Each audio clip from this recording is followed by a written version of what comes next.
They're eerily similar cases, two brutal deaths, two teenagers accused of murdering children. When we're talking about a juvenile offender, certainly, yes, it's a sad situation because the person could face a long sentence in the penitentiary. As a teen, David Dewey got a long sentence for killing a child. That case has echoes in a similar murder 9 years later.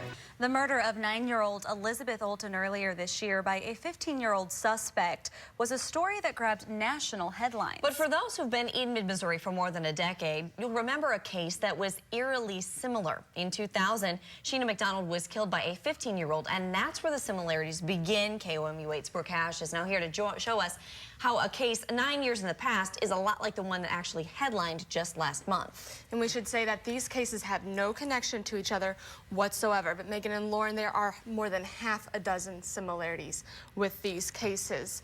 Both of the accused were 15 years old, both on trial for killing younger girls, and both suspects lived in the same neighborhood as the victim and knew them. And this one, both prosecutors were handling juveniles on trial for adult murder for the first time. Now back to 2001 and the victim's mother following the trial of her daughter's killer. And it's going to be very hard for them. It's like they've lost their son, just like I lost my daughter. But at least they can go visit him and look at him, and his heart's still beating. That was the mother of 12-year-old Sheena McDonald back in 2001. Sheena went missing on May 14th of 2000 after going for a walk in the Gregory Heights subdivision north of Columbia. Her body was found that same night next to a shed in a wooded area close to her home. The cause of death, strangulation. The suspect, 15-year-old David Dewey, who lived in the same neighborhood as Sheena. Friends of Dewey said they weren't surprised it was him. I mean, he'd always talk about stuff like, he was like, yeah, I'm crazy, man. You better watch out. Somebody's going to push me to the point, and I'm just going to go over edge and stuff. We just always thought he was joking, you know? God, still can't believe he did it. Dewey was later certified to stand trial as an adult and charged with second-degree murder. For many years, during his trial, his defense claimed he suffered from diminished capacity. The jury found Dewey guilty of second-degree murder. Dan Knight was the assistant prosecutor at the time.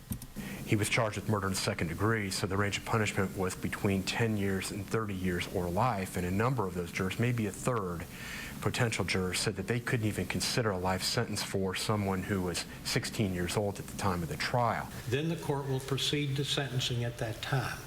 The judge sentenced Dewey to 27 years in prison. As for parole, individuals that are sentenced for murder in the second degree are eligible for parole after they serve 85% of their sentence. So David Dewey will not be eligible for parole until he serves almost 23 years of his sentence. Dewey won't have that option until 2024. We tried contacting Dewey, who's located at the South Central Correctional Center in Licking, Missouri. Corrections officials said Dewey responded by saying he has learned to live with it and did not want to revisit the crime. But for others, it's a case that I'll never forget. Whenever I learn about other homicides involving children, of course, I think back to the David Dewey case. It was just fun being with her because she always loved to laugh and play and do stuff, and I'll always keep her in my heart.